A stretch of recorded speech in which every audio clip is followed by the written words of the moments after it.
Care to Care ou comment réconcilier la performance économique et le développement humain. Aujourd'hui, j'ai deux privilèges. Le premier, c'est le nombre de participants et d'inscrits. Nous avons eu plus de 330 personnes qui se sont inscrites à ce webinaire et c'est un véritable privilège pour moi. Je suis Frédéric Zacal, le cofondateur de Care to Care, avec Sylvie Cléier qui est présente et qui pourra peut-être même répondre à quelques questions écrites. Et le second privilège pour moi, c'est de pouvoir intervenir aux côtés de mon ami Thierry Chamouton, qui va se présenter lui-même, il le fera bien mieux que moi. Et c'est vraiment un privilège et un honneur de pouvoir t'avoir à mes côtés, cher Thierry. On ne va pas vous parler de technologie, d'algorithmes qui seraient maîtrisés, on va dire, par une poignée d'ingénieurs. Mais aujourd'hui, on va plutôt vous parler de bon sens, de sociologie compréhensive. Pourquoi? Parce que si les nouvelles technologies transforment et ont transformé depuis 3-4 ans le monde, l'univers, la galaxie de la relation client et à juste titre, des problématiques d'absentéisme, de turnover, de satisfaction, de recrutement sont toujours très présentes. Et Care to Care, on a la faiblesse de penser qu'on répond à ces problématiques-là et qu'on est capable d'agir sur, on va dire, des enjeux, sur ces enjeux stratégiques qui sont, pour vous, on va dire, professionnels, comment savoir attirer, fidéliser et faire grandir vos collaborateurs. Voilà ce que je voulais vous dire en introduction. Je vais laisser la main à Thierry. Je reprendrai dans un petit moment pour une présentation très, très concrète de notre méthode et non pas du logiciel. Merci Thierry, beaucoup, cher je te laisse la Frédéric. parole. Merci beaucoup, cher Frédéric. C'est un plaisir de le faire avec un ami tel que toi. Je voulais vous remercier d'être aussi nombreux sur ce webinaire et en profiter pour saluer aussi Alain Aubert, mon ami, qui a eu la gentillesse de prendre un peu de temps de son emploi du temps très chargé pour être avec nous. Alors, j'ai peu de temps, donc je vais être assez rapide. Je voulais vous parler de ce qui me paraît important aujourd'hui, c'est la symétrie des attentions dans la relation client. Quelles sont mes convictions pour les services clients en présentiel ou en distanciel et ses enjeux pour demain? En fait, quand on regarde bien, l'équation des services clients, elle est invariable, quel que soit le service client, et elle peut se résumer en une équation à 3 inconnus qui est la suivante. Comment augmenter la satisfaction des clients? C'est la qualité de service, le once and done, c'est toutes les opérations que vous menez pour avoir des clients satisfaits. Tout en leur donnant envie de demeurer des clients, c'est la notion de allonger la durée de vie de votre client dans votre portefeuille, tout en continuant de faire plus avec mieux. C'est ce que nos amis financiers nous disent à chaque fois, vous devez diminuer, quoi qu'il puisse arriver, le coût de gestion par abonné. Tout le monde sait le faire, ça. Mais on a oublié qu'il y a une 4e équation qu'il faut ajouter et qui est la suivante. C'est que ceux qui sont le plus mis à l'épreuve, c'est-à-dire les conseillers clients, au contact de vos clients, ils trouvent aussi leur compte dans une envie et une véritable politique de symétrie des attentions. Qu'est-ce que c'est que la définition un peu générique et générale de la symétrie des attentions? En fait, on dit aujourd'hui la symétrie des attentions, c'est un alignement parfait entre la promesse que vous faites à vos clients et la promesse que vous faites à vos collaborateurs.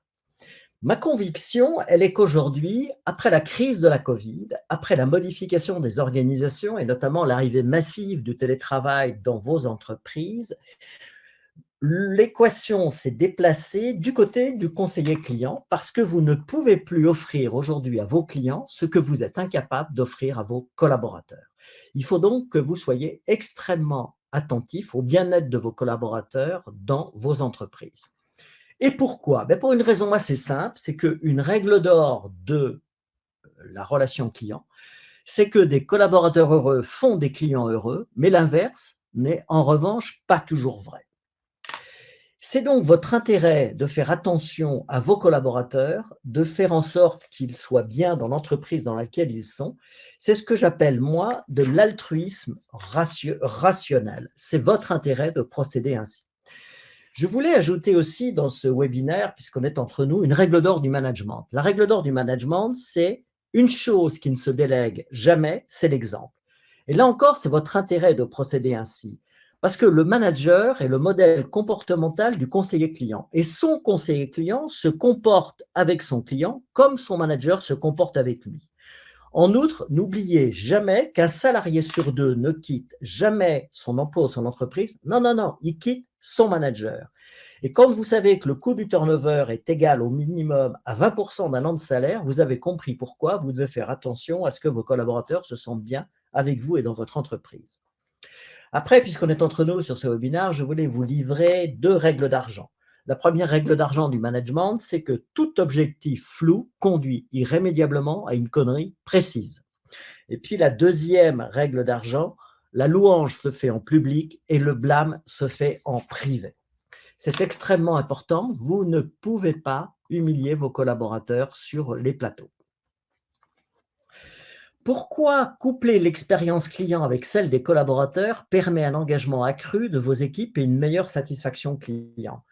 En fait, la symétrie des attentions, elle met l'accent sur l'intérêt, la nécessité de considérer vos collaborateurs comme des acteurs clés dans la création d'une expérience client positive et durable. Et vous verrez dans le slide suivant que je dis même qu'en fait, vos collaborateurs, ce sont vos clients internes. Ainsi, la culture de votre entreprise et si les collaborateurs sont alignés avec votre vision, ça vous garantit une expérience client unique qui va vous produire une meilleure satisfaction client, une meilleure rétention de vos talents et une plus grande différenciation concurrentielle. Donc, c'est vraiment votre intérêt de soigner la symétrie des attentions. La symétrie des attentions, comment est-ce qu'elle peut s'appliquer dans votre entreprise? Il y a quatre règles d'or à bien respecter. La première règle d'or, c'est de considérer vos collaborateurs comme vos clients internes. La deuxième règle d'or, c'est d'écouter activement vos collaborateurs. Et pourquoi? Pour une raison assez simple, c'est eux qui sont en contact direct avec vos clients, c'est eux qui ont les réclamations. Et vous savez que dans notre métier, le facteur clé de la fidélisation, c'est le traitement des réclamations. Plus vous traitez bien vos réclamations, plus vous aurez des clients fidèles. La troisième règle, c'est d'investir dans le développement de vos collaborateurs. Si vous voulez que vos collaborateurs restent avec vous, il faut les faire monter, il faut les former, il faut les coacher, il faut leur offrir un avenir dans votre entreprise. Et puis le quatrième point, qui est le plus délicat, mais qu'il faut aussi savoir, il faut savoir célébrer les événements et récompenser les collaborateurs.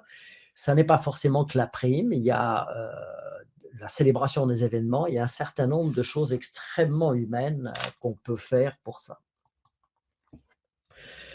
Pourquoi il faut faire tout ça? Parce que nous sommes tous dirigés par nos émotions, parce que nous sommes des êtres de chair et de sang.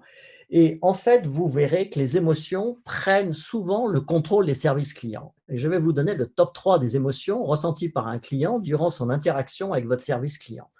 D'abord, ce qu'il faut que vous sachiez, c'est que quand un client vous joint, il est déjà dans une émotion négative parce qu'en fait, il n'a pas réussi à résoudre tout seul son problème. Et donc, son premier sentiment, c'est l'impatience. Il trouve, quoi qu'il puisse arriver, que le temps d'attente pour vous joindre est trop long.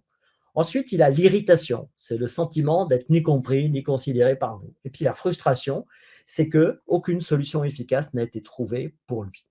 Et en fait, ces 3 émotions, elles s'expliquent par 3 attentes de vos clients. La première, il veut que les choses soient rapides. Il a suffisamment phosphoré chez lui pour ne pas arriver à résoudre son problème. Il attend donc qu'il puisse vous joindre instantanément.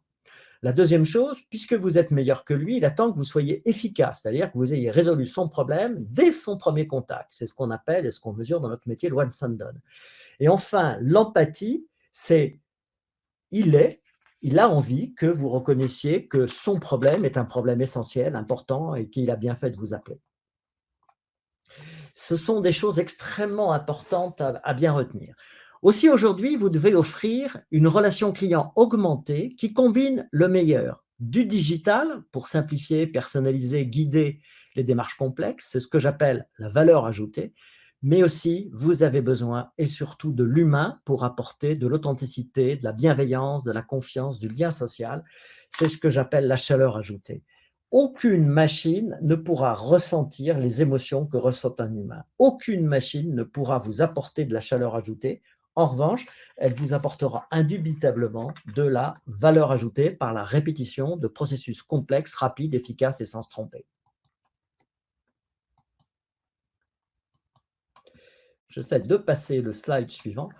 Voilà. Mais dans ce nouvel équilibre entre chaleur et valeur ajoutée, le don doit toujours passer avant les données. Et vous êtes tous aujourd'hui les acteurs d'une chaîne de création de valeur et de chaleur ajoutée.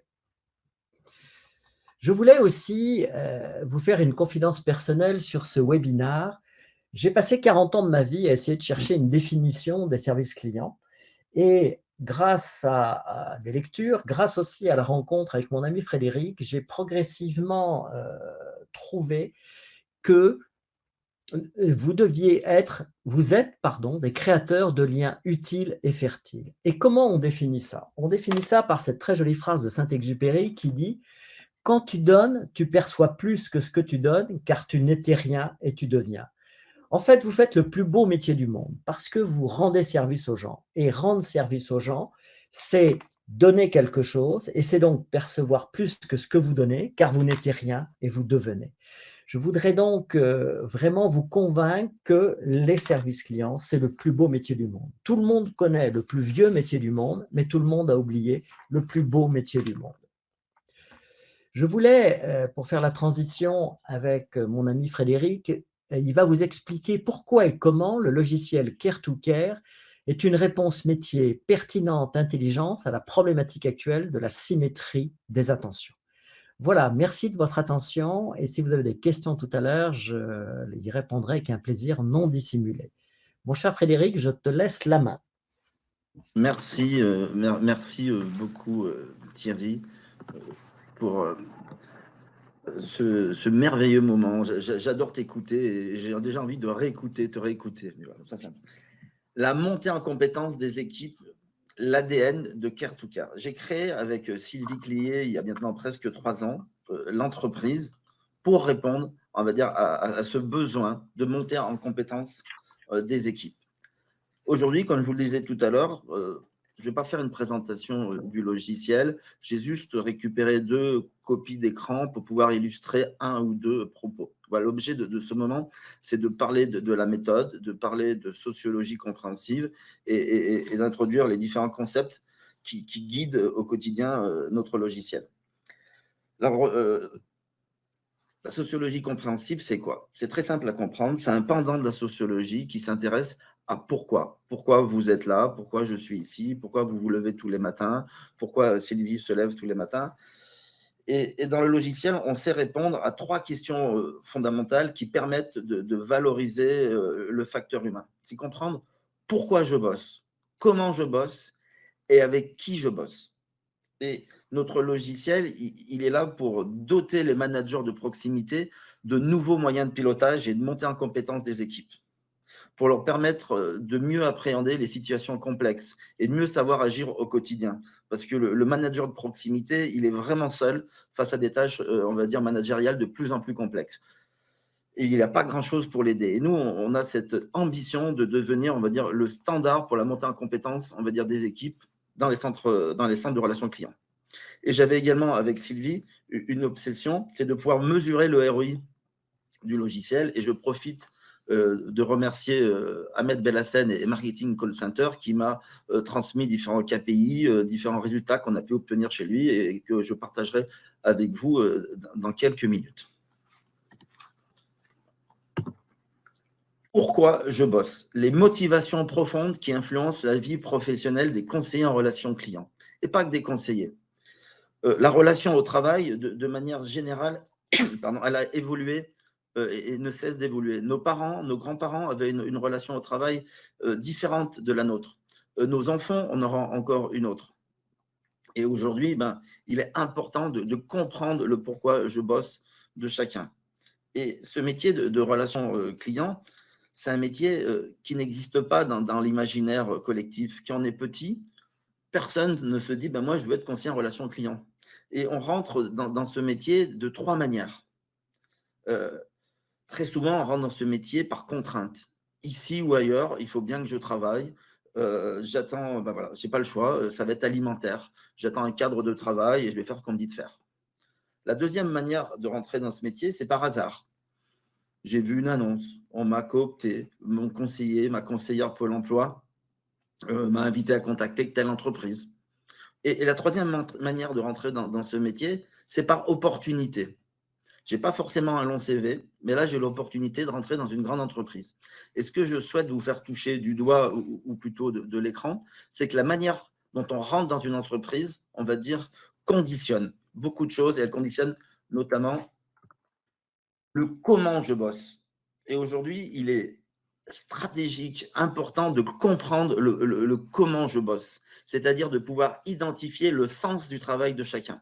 Et ce que l'on sait faire dans notre logiciel, c'est définir le pourquoi, le comment, mais également avec qui je bosse, vous allez le voir.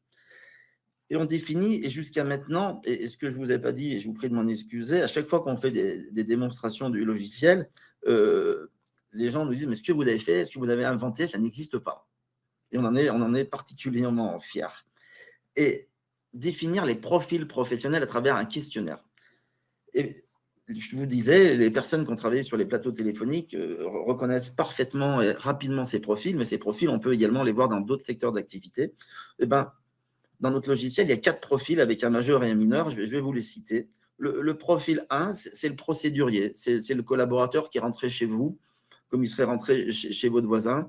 Et lui, ce qu'il attend, c'est un cadre de travail, des consignes claires. Il va bien faire son travail pour peu que le travail soit cadré. Le deuxième profil, c'est ce qu'on appelle le profil 2, le professionnel. Lui, il est rentré chez vous par opportunité. Ce qu'il attend, c'est d'apprendre un métier, c'est d'évoluer, c'est de grandir. Et si vous n'êtes pas en mesure de l'identifier, de le nourrir, c'est tout à fait le collaborateur qui va venir vous voir au bout de 6 mois, 1 an, qui va vous dire « Frédéric, moi, je m'ennuie chez toi, j'ai fait le tour. » Et qui va s'en aller. Le troisième profil, et vous allez aussi le reconnaître, c'est le bienfaiteur. Lui, il aime être aimé par ses clients, par ses collègues. Il est souvent rentré un peu par hasard dans ce métier, mais c'est un métier de contact, ça lui convient. Il a un talent naturel pour, on va dire, gérer parfois des situations difficiles, désamorcer des situations difficiles, mais il a aussi un certain talent pour déborder, parfois beaucoup déborder. Et le tout dernier profil, c'est ce qu'on appelle le challenger. C'est la personne qui va venir chez vous pour mieux gagner sa vie. On le retrouve dans des services clients sur des appels sortants, sur de la vente, mais pas que. C'est la personne qui va tout faire pour travailler plus, pour mieux gagner sa vie, obtenir ses primes.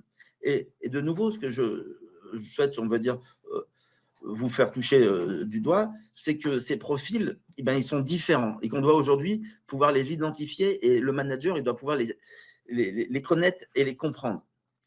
Pourquoi? Pour mieux savoir avec qui je bosse, l'importance du manager de proximité, de comprendre le sens du travail de chacun dans son équipe. Parce que le manager de proximité, et vous pouvez me contredire tout à l'heure dans le chat, on va dire que 99 fois sur 100, c'est un ancien conseiller qui a été nommé parce que c'est un bon élément et qu'il a été nommé et que c'est une promotion.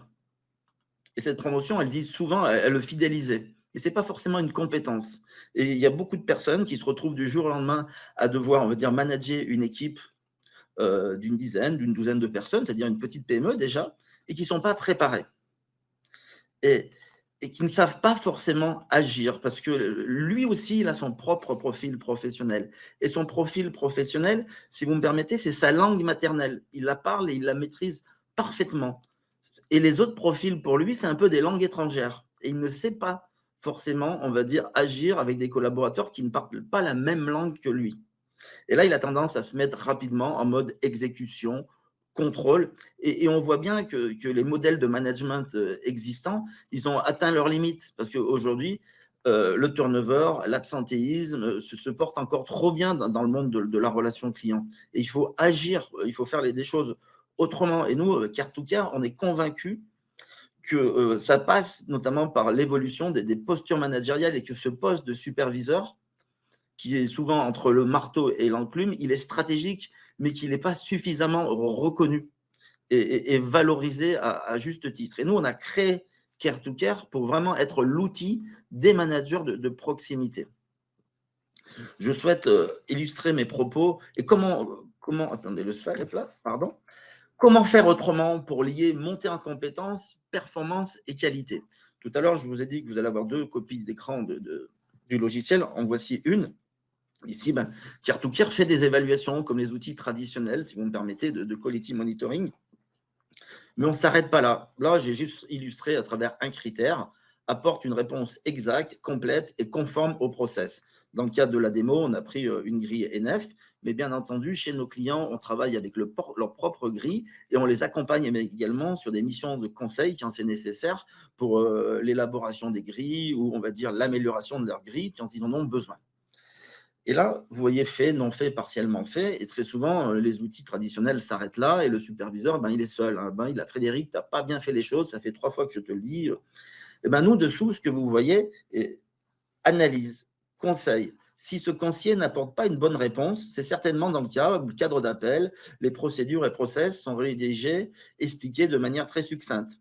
Il est important pour ce conseiller que la documentation et les supports soient accessibles. Là, on se retrouve dans le cas d'un conseiller de profil 1 qui a besoin d'un cadre pour évoluer, pour être à l'aise dans sa mission.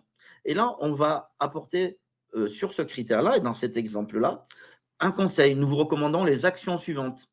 Revoir le déroulé du cadre d'appel, des procédures et process. Vérifier la bonne compréhension par le conseiller du déroulé et de l'ensemble des étapes. Rédiger des phrases par étape détaillant ce que le conseiller doit dire et faire. Sans cadre précis et détaillé, ce profil aura beaucoup de difficultés à improviser. Parce qu'on le sait que les profils 1, ils ont des difficultés à improviser. Mais comme on sait que d'autres profils ont un talent naturel pour improviser. Et tout ça est transmis en permanence au manager pour qu'il puisse agir. Ce que je ne vous montre pas là, c'est qu'on est capable également, ce n'est pas qu'on est capable, on va sélectionner des actions de formation qui sont liées à ce critère s'il n'est pas respecté, et on va créer un parcours de formation adapté pour le collaborateur. Toujours, l'obsession, c'est la montée en compétence des équipes. Je vous illustre mes propos avec un second slide. Là, on est sur juste, j'ai pris le débriefing, qui est une phase importante, et je suis très, très surpris, et tant mieux pour nous, égoïstement, du nombre d'évaluations, on va dire, d'entreprises qui ne font pas beaucoup d'évaluations, voire qui n'en font pas, et qui nous contactent et qui nous avouent, parfois un peu gênés, ben oui, ben non, non, vous faites des élévations, oui, oui, et au bout de quelques minutes d'échange, c'est en réalité pas d'évaluation ou très peu. Ben là, sur le débriefing, ce que vous voyez, on va souffler au manager la posture, les mots qu'il va devoir avoir avec Frédéric, si Frédéric est de profil 1, avec Eric, si Eric est de profil 2. Tout au long de l'entretien, nous conseillons d'éviter de changer de consigne trop souvent, le féliciter pour sa rigueur et sa concentration, sa ponctualité, l'informer dès qu'il y a des modifications dans sa mission, faire des points réguliers sur les difficultés rencontrées, voilà, etc.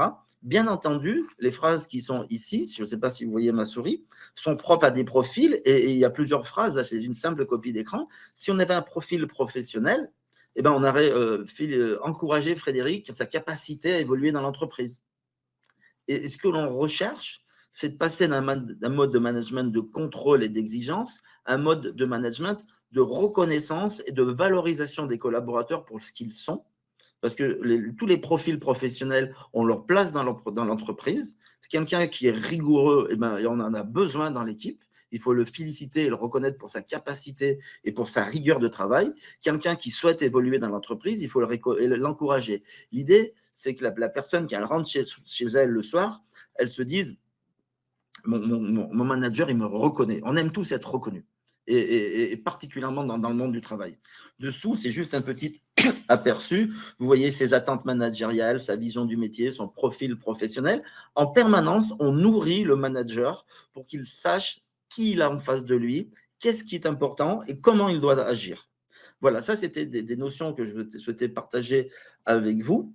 Et ce que je ne vous ai pas dit tout à l'heure, pardon, là, je ne dois pas cliquer au bon endroit. Voilà. Là, je remercie de nouveau Marketing Call Center et Ahmed Bellassène. C'est Ahmed qui m'a donné cette phrase. Les superviseurs prennent plaisir à coacher. Et les objectifs Marketing Call Center, c'est un beau centre de relations clients spécialisé appel sortant, mais pas que, à Rabat. 400 collaborateurs. Et les objectifs qu'on avait avec MCC, c'était de redonner du sens au travail et de faire évoluer le métier de superviseur, qui est souvent un métier de contrôleur, vers un métier de coach. Et de pouvoir mesurer et améliorer les actions de coaching pour optimiser la performance et la qualité. Et en quelques mois, ce sont pas, c'est des KPI qui nous ont été transmis par MCC, les résultats. Bien entendu, ils sont à votre disposition, MCC, si vous souhaitez les contacter. Eh ben, on a pu améliorer le taux de refus de réponse, le nombre de ventes, on va dire, de ventes, on va dire, de validation des ventes, le nombre de contacts argumentés, vous voyez, de 92 à 75 taux de refus de réponse, 57 à 85 les ventes validées, c'est-à-dire les ventes bien faites. Le taux de contact argumenté a également progressé de 17 le taux de progression des débriefings. Ahmed me disait, ils aiment utiliser l'outil, ils débriefent, ils parlent, ils en sont cessés de contrôler, on va dire, leurs collaborateurs pour les contrôler. Il y a un échange qui se met en place, voilà, il y a du coaching. Et également, on améliore la conformité des appels sortants, mais également des appels entrants en forte hausse. Ça, c'est très fléché à appels sortants, mais on a des statistiques identiques chez des clients qui font que de l'entrant.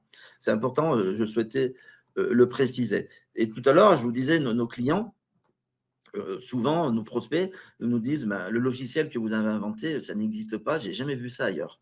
Et après, vous savez ce qu'ils nous disent aussi, ils nous disent et en plus, ça marche. Voilà, ça, je fais voilà.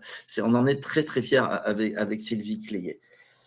Le dernier slide que je souhaitais également vous présenter, c'était la conclusion pour nous avec Thierry, c'est que le facteur humain est le seul levier différenciant. Qu'aujourd'hui, comme je le disais tout à l'heure, les entreprises que vous êtes ont massivement investi dans les nouvelles technologies, mais proportionnellement, ont-elles suffisamment investi dans l'humain? Je ne sais pas. Pour 1 euro d'investi dans la technologie, combien de centimes ont été investis dans l'humain? C'est une question qu'on peut se poser.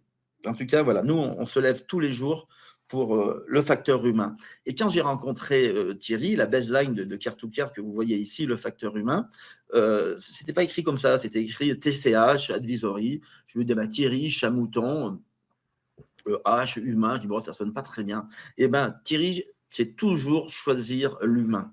Et tout à l'heure, je vous disais que j'avais ce privilège de pouvoir intervenir aux côtés de Thierry. C'est pour moi un honneur. Et quand j'ai rencontré Thierry il y a maintenant un peu plus de 2 ans, grâce à la Covid, eh ben, on s'est tout de suite bien entendu parce qu'on partage cet amour de l'humain. Voilà les derniers mots que je souhaitais vous dire avant de répondre à vos questions. Merci de m'avoir écouté. C'est Thierry. cher Frédéric, je voulais dire un petit mot. D'abord, je voulais saluer Daïna et Juliette qui se sont branchés sur le webinaire et leur dire combien je suis touché, ainsi que tous les gens que j'ai salués avant. Et je voulais te remercier toi, mais en fait, en réfléchissant un peu, l'amitié et la considération que j'ai pour toi ne peut pas s'embarrasser de ce genre de remerciements. Voilà, on est prêt à toutes vos questions, les plus pertinentes, les plus impertinentes. Et en tous les cas, le point important qu'on voulait vous faire sentir, c'est la technique passe, l'humain reste. Et donc, vous devez en toute chose choisir l'humain.